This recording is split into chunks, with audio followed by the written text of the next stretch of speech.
Several years ago, I went on a tour of rain gardens and shoreline restoration projects organized by Mary Jo Knutson of the Grant County Soil and Water Conservation District. She did a really great job, and the tour was very interesting to me. I would like to dedicate today's show to Mary Jo as she lost her battle with cancer last month. Come along in Mary Jo's memory as we learn all about rain gardens and their many benefits. Funding for Prairie Yard and Garden is provided by Heartland Motor Company, providing service to Minnesota and the Dakotas for over 30 years, in the heart of truck country. Heartland Motor Company, we have your best interest at heart. Farmers Mutual Telephone Company and Federated Telephone Cooperative, proud to be powering Asira, pioneers in bringing state-of-the-art technology to our rural communities. Mark and Margaret Yakel-Julien in honor of Shalom Hill Farm, a nonprofit rural education retreat center in a beautiful prairie setting near Windham, Minnesota. And by Friends of Prairie Yard and Garden, a community of supporters like you who engage in the long-term growth of the series. To become a friend of Prairie Yard and Garden, visit pioneer.org/PYG.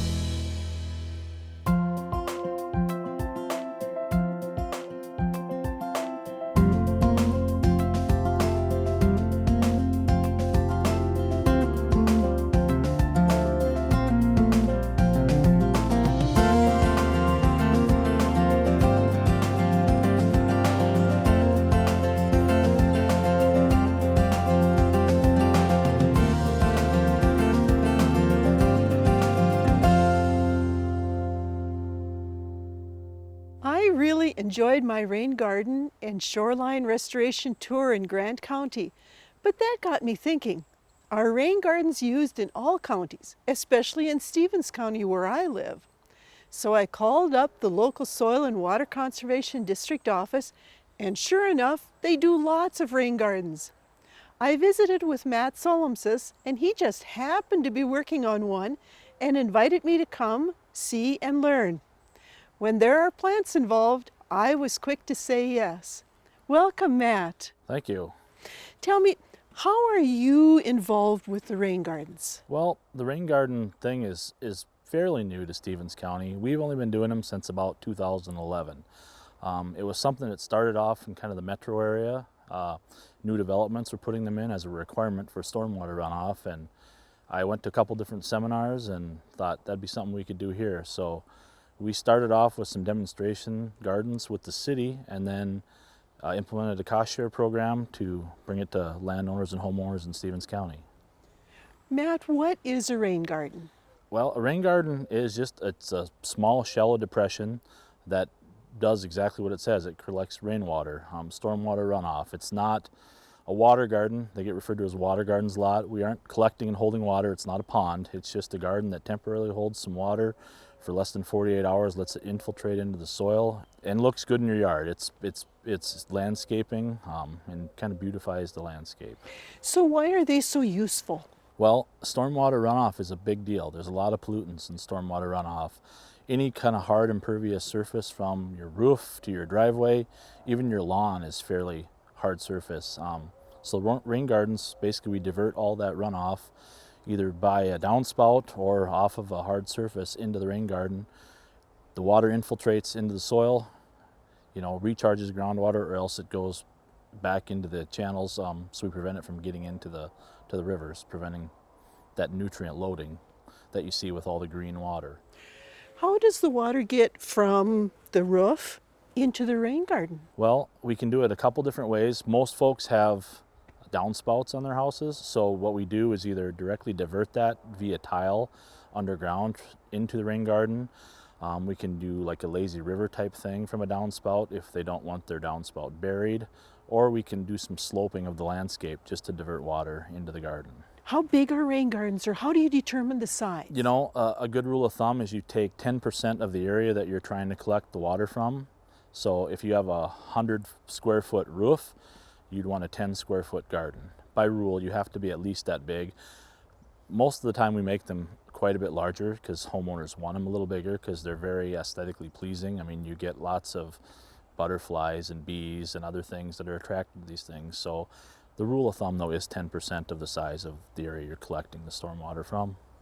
Can the rain gardens be in the sun or shade, or does it really matter? You know, it doesn't matter. We can put them just about anywhere as long as they'll infiltrate.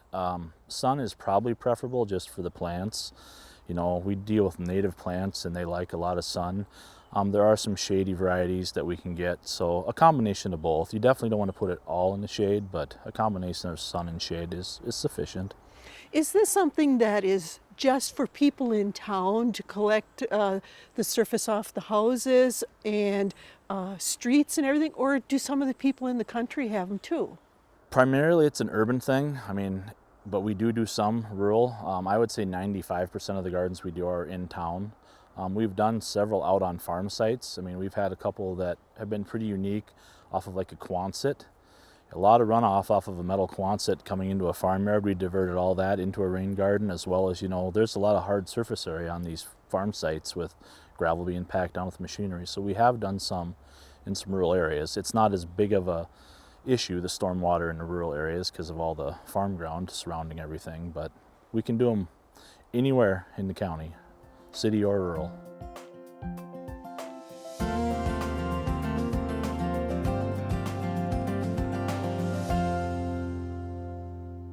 How do you get the word out to people about the rain gardens? We have a Facebook page. We also do a lot of radio, different festivals. The horticulture night up at the research station. We've done different fair booths. We're also part of the Pomme de Terre Watershed project, so we do a lot of advertising that way. Newspaper. Word of mouth is really the biggest thing, though. You get one person in their neighborhood putting one in, everybody kind of inquires about it, and once they realize that, hey, they have cost share, they'll pay for a good portion of this for us. They get interested. So well, that was something I was going to ask about. What does your office do, or how do you help people? Yep, so we do everything.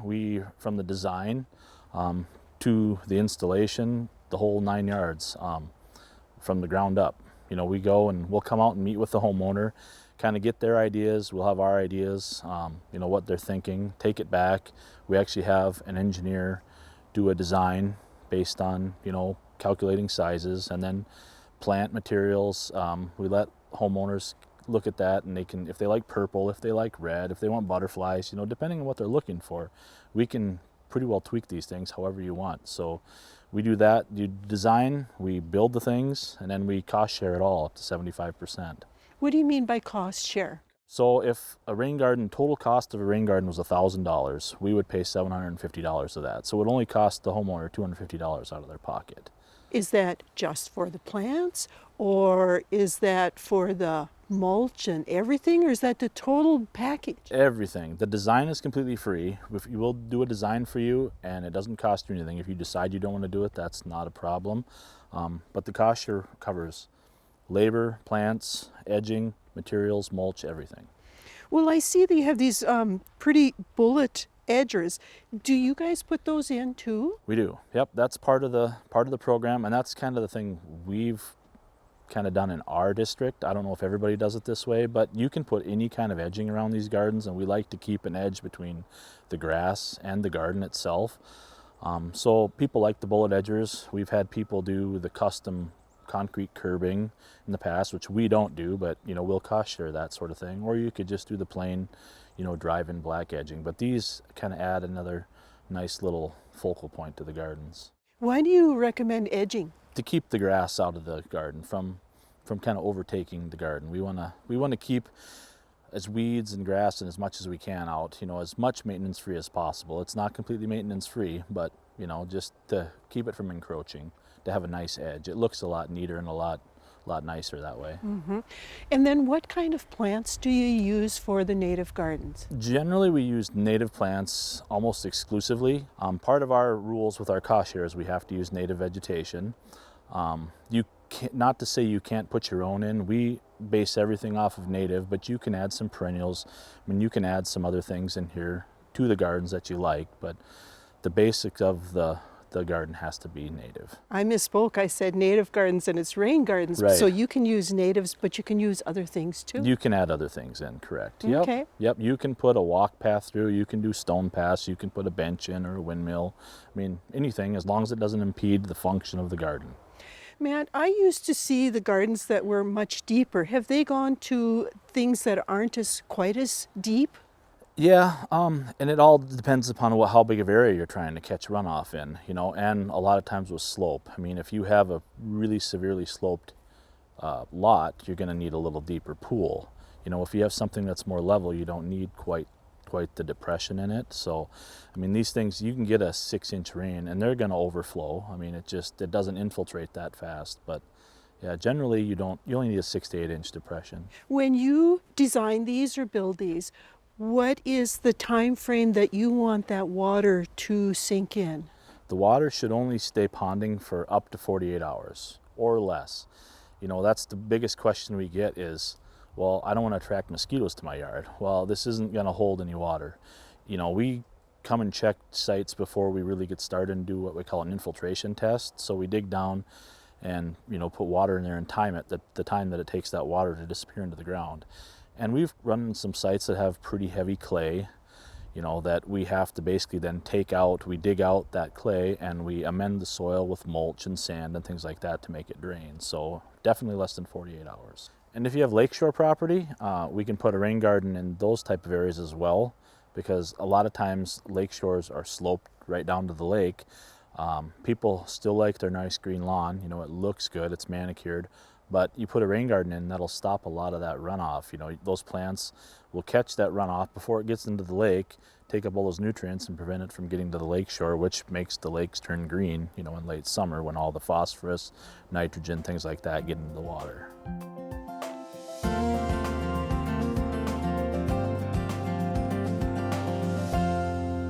When you pick the plants, do you try to pick plants that are going to be nice throughout the growing season? We do. There's a lot that goes into picking the plants. You know, we consult with the homeowner a lot. We have some books that give them ideas of, you know, colors and different things. Obviously, different plants go in the bottom of the garden where it could be wet for a short period of time versus what I would call the upland portion of the garden that is dry most of the time. We do pick different plants based on color, based on timing of the year. You know, they bloom at different times. Based on height, a lot of times. You know, you put your taller plants towards the back so they don't overshadow the smaller ones in the front.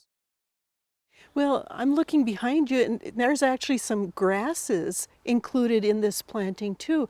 Why do you use grasses and flowers? Okay, well, the native grasses, like I said, they have a really deep root system, so they're the big nutrient grabbers. I mean, those roots go deep, and we use a lot of natives. You know, the Indian grass, the blue stems, the switch grasses. You know, they'll get down to almost 12 feet deep with their roots. The forbs don't go quite as deep in a lot of cases, so the grasses are there to kind of shore up the soil and grab those nutrients, you know, before they run off. And I'll bet you that they add a lot of beautiful fall color too. They do. A lot of these grasses look really nice. The blue stems, I mean, they're bright red, and you know, it just adds another aspect to the garden, to the beauty of the garden. Can you use shrubs in a rain garden too? You can use some shrubs. Yep, people do use some shrubs. A little bit limited because the shrubs tend to get overgrown. You know, there's a lot of trimming involved with that because a shrub over time, I mean, you leave a shrub in for 10 years, it's going to be pretty good size and it'll choke out a lot of other things. So unless you have a really unique situation or a really big garden, we don't do a lot of shrubs, but you can. Are there any city ordinances that you have to worry about as far as height when you're planting a rain garden? You know, we don't really run into any problems with city ordinances. We keep everything kind of back out of the right of way so it's not impeding anybody's view. You know, they're up against, most of the time up against the house, and you know, it's in a controlled garden situation. You know, it's not like a lawn that, you know, there's some height regulations. So, you know, it's in a controlled area, so we don't have any problems. And we've done a lot of projects with the city, so we're educating them on the benefits of native plants. Is there an optimum time of when you should or can plant a rain garden? You know, we've done them from spring to fall. It really doesn't make a lot of difference. All these plants, and another good reason for using native plants is they're very hardy. I mean, you think about these plants, in most cases are out on the prairie. You know, they survive winter, fall, drought, rain, everything. So we've planted a lot of plants even in a dormant stage in the fall, you know, no problems with them coming back in the spring, because they're that hardy, and you know, they're meant to be outside in a unprotected climate. Matt, walk us through how you actually do it. When you come in, do you have to scrape the sod off of an area, or how does that work? You know, in most cases, we have an existing house with probably an existing lawn or landscaping. So what we would do is come in and we really just take a hose. We take a garden hose and lay out the contour of the garden, you know, and mark it out that way. And then we come along and we scrape all the sod off. Sometimes the homeowners keep it, sometimes we dump it. Then we come in and till up the site, you know, get the soil pretty fluffy, and then we do the shaping, you know, shape out the depression, and then plant it and mulch it. And then also in other cases, there's, you know, the downspouts. We dig in the downspouts with the tile. There are cases where we sometimes use rock, like a lazy river, instead of digging in a tile, for having that kind of go down into the depression of the garden. And that's pretty much it. What do you mean by that? What do you mean by a lazy river? Well, water's going to go where it wants to go. You can't really control it. And we've actually come back to some gardens where we've planted mulch that's all good, and then we get a pretty good sized, you know, 8 to 10 inch rain, and you go out back to the site and you see the garden and it blows the mulch out because it's just not prepared for that. So what we'll do is we'll basically make a riverbed out of rock where the water wants to go, because you're not going to stop it, and then put mulch back and you'll come back. So it adds a really kind of unique characteristic to these gardens. We've been doing it more and more with downspouts even. Just instead of burying it, you know, put in a rock riverbed, because it's nothing better than seeing the water kind of run over a little rock riverbed. It looks really nice. When you plant the plants, how deep do you plant them? Not very. I mean, we plant them just like you would plant any normal plant, you know, planting a garden or planting a flower bed there. Nothing special, you know, as deep as the root ball basically, nothing deeper, because they're, you know, when we get them from the greenhouse, they're, you know, in their containers, we'll plant them as deep as they are in their container. How much then do you water everything in after you're done? We usually give it a pretty good watering right after planting, but we tell folks you don't have to water it. I mean, if it's a super dry year, you're probably going to have to water a new garden that's not established. But once you give these things a year, once they've had a whole growing season, you should never have to water, because those roots are going down in the ground and they're self-sufficient. They don't need a bunch of water. Put any fabric down at all underneath the mulch? No, we don't put any weed fabric down. You know, that would prevent infiltration of the water. And we found with weed fabric, a lot of times it makes more of a mess than it's worth, because there's going to be cracks and there's going to be seams in that fabric, and you're going to get weeds that come up through that, and it makes it really hard to get weeds out. So, you know, we find a thicker mulch is a much, you know, more natural and easier way to do these things. So. When you use the mulch, then do you have to add more the next year?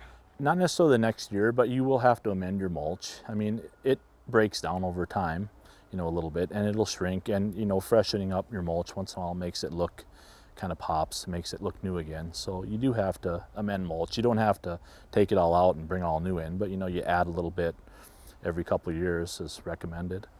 How long does it take for a rain garden to mature and get looking nice? You know, depending on growing seasons, I would say in like a 2-year span, you could have a pretty mature looking rain garden. And depending on if you know, split your plants and kind of manicure them, or if you just let them go, you know, and get that more natural look, you know, it can be sooner than later. A couple of years though, I would say they look pretty good. What do you do with the plants in the fall to get them ready for winter, or do you need to do anything? In the fall, I would recommend leaving your plants. Leave the growth there. I mean, it protects the roots of the plant, especially in new plantings. You know, they catch that snow and it just kind of blankets them. And then I would come around in the spring and then you can clean them up, because they'll start new growth that way. Matt, this is really interesting to see how you start and do all of this. Would it be possible to see a garden that's more well established? Yeah, I have a really good example we could go check out that I actually installed myself.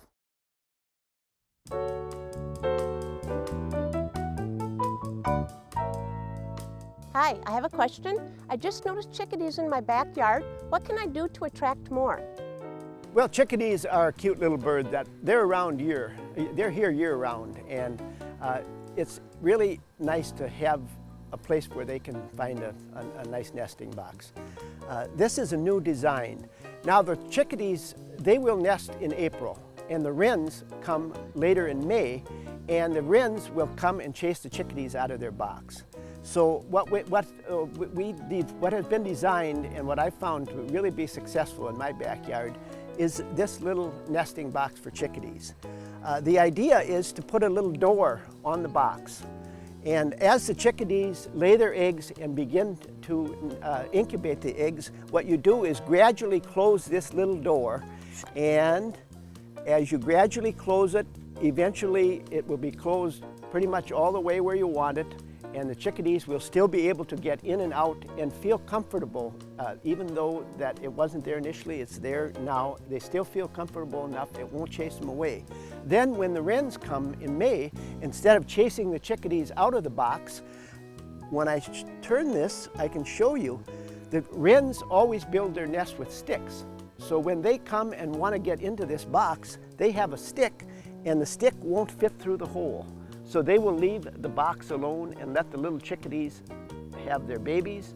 And when the babies hatch and are getting ready to fly, you just open the door a little bit for them, and out come the little chickadees. A great way to protect chickadees, to have chickadees in your yard nesting. And you can also have boxes like this where the wrens can come. So you can have both wrens and chickadees at one time. Ask the Arboretum Experts has been brought to you by the Minnesota Landscape Arboretum in Chaska, dedicated to enriching lives through the appreciation and knowledge of plants. And Mary, this garden was established about 9 years ago. It's obviously much more mature. You know, we saw the garden that we're just starting out, so this is what you're going to have in about a decade. And you know, all the plants are kind of, I would say they're fully mature. We have a lot of different things from some of your forbs. You have your toadfoot, you have some asters, some echinacea, and then we have some of these native grasses, the big blue stem, things like that. So this is what you're going to look like after about a decade. Matt, do you help with the weeding for the homeowners, like the second year or in the after they've been put in? We don't do any maintenance afterwards. If they need some extra help or they have some questions, you know, we're there for them for sure. But as far as like the maintenance, that way we don't do the physical maintenance because there's just so many of them. I mean, we have almost 70 gardens probably just within Morris, so it'd be a full-time job for one person. But if they have questions, you know, some of these plants get rather big, you know, if they're wondering about splitting things and kind of keeping them more contained, we'll help with that sort of thing. But as far as weeding and maintenance, we don't do that. So people can actually split the plants if they want to? Yep. And this garden, I mean, I planted this thing 9 years ago, and you know, every spring after I did cleanup, I would kind of take the bunches and I would split them out and, you know, give some away. And a controlled state like this, they really can spread versus out on a native prairie where everything is really close together and it kind of inhibits their growth. They kind of grow in their own little area. The plants and gardens tend to spread out. So if you want to keep it a little more manicured looking, I would recommend doing some splitting. So it's kind of up to the homeowner whether they want it to all grow in together or if they want to keep distance between the plants. Yep, yeah, for sure. And as you can see, even if you do that, you know, you're not going to have a lot of distance between plants. I mean, they're all kind of in their section, but it's still kind of one big garden. When you put this in, it looks like you chose plants that would be nice at different times of the year. Yeah, correct. I mean, you know, keep the blooming. With this garden, as it matured, you know, after the first couple of years, towards late summer, it would just attract monarch butterflies. I mean, we'd have hundreds and hundreds of monarch butterflies here, you know, and there's a lot of kids in this neighborhood, and they'd come and have fun and with their nets and catch butterflies. And it was really, really kind of something cool because you look out the window and there's just butterflies swarming everywhere. Matt, the water comes off of the roof and comes down the downspout, and then what is that thing that is that goes into the rain garden? Sure. So there's we call it an emitter, and what we do with this garden, what I did is I took this downspout, and there's a rock bed, and it goes right into the middle. There's actually an emitter in the middle of this one that's tiled all the way to the back of the house to the back downspout. So this garden is catching both the front and the back runoff off of this roof. So we're getting almost 100% of the runoff from the house. What is an emitter? Emitter is just, it's a end that we put on the tile that with water pressure pops up and the water comes out of that and into the center of the garden. It looks like a sprinkler head, kind of like a sprinkler head in a yard pops up. This does the same from the water pressure in the tile coming down the downspout. And what's the reason for having that? Just to keep any kind of critters or anything out of it. So when there's no water flowing it, it's flat and flush. So that way we don't get anything going up the tile and plugging the downspout. Matt, I see that there is also a rain garden across the street. Tell us about that. About the same time that I put this one in, I had some discussions with the city, and we put in what we'd call kind of a modified garden in that little park area. The city came in and actually, when they redid the curbs, they put in curb cuts, which are just depressions in the curb that allows water runoff from the street to get into the garden. So it's just a small kind of little garden right on the edge of that that'll catch some runoff. You know, we put some hardy stuff in there, some grasses that'll be deep rooted, not as many forbs, just because there's traffic from kids in the neighborhood and things like that. So, you know, catch a little bit more runoff in the neighborhood, and it looks good, you know, just rather than having grass. So did you do mulch in that one too? There's rocks in actually the bottom of that one, which isn't typical for your typical rain garden, but we did that just because we knew there'd be some higher foot traffic in that garden from, you know, a lot of the kids in the neighborhood and people doing picnics and different things there. So it works out. It's a different modified version of a garden. Matt, if people have questions or would like to look into getting a rain garden, where can they go for information? Well, you can look at our Facebook page for Stevens SWCD, or you can come to our website. That's www.stevensswcd.org, or you can give us a call at the office, 320-589-4886, and you can ask for myself, Matt, or John. How about people from other counties? Because we're in a big region. Right, yep, and there's other counties that do it surrounding us. Any of your soil and water conservation districts in your home county should offer this type of program or can direct you to where you can go to get this done. Thanks so much. Thank you.